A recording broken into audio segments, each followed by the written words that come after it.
presented by DNS Entertainment। प्रेम से बोलिए बीना वाली मैया की।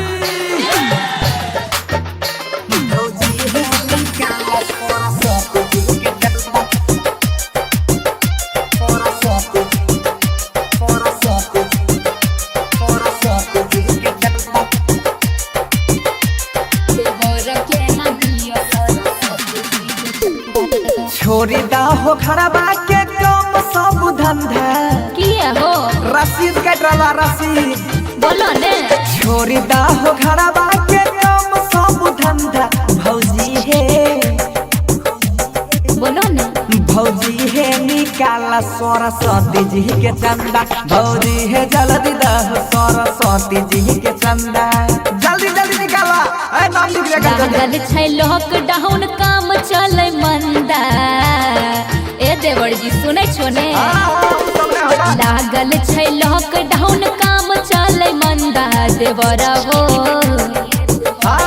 बोला न की बात बोला देवर हो के न दियो पूजा के चंदा देवर के न दियो सरस्वती जी के चंदा भौजी है जल्दी दह सरस्वती जी के चंदा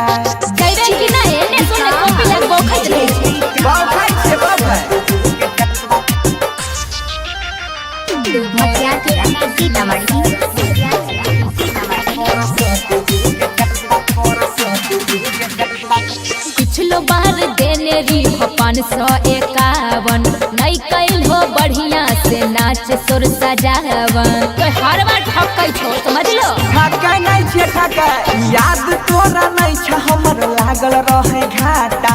अबरी करे छिया यार के पार्टी साटा डीजे पर पी खाई के नाच कर भोगंदा देवर हो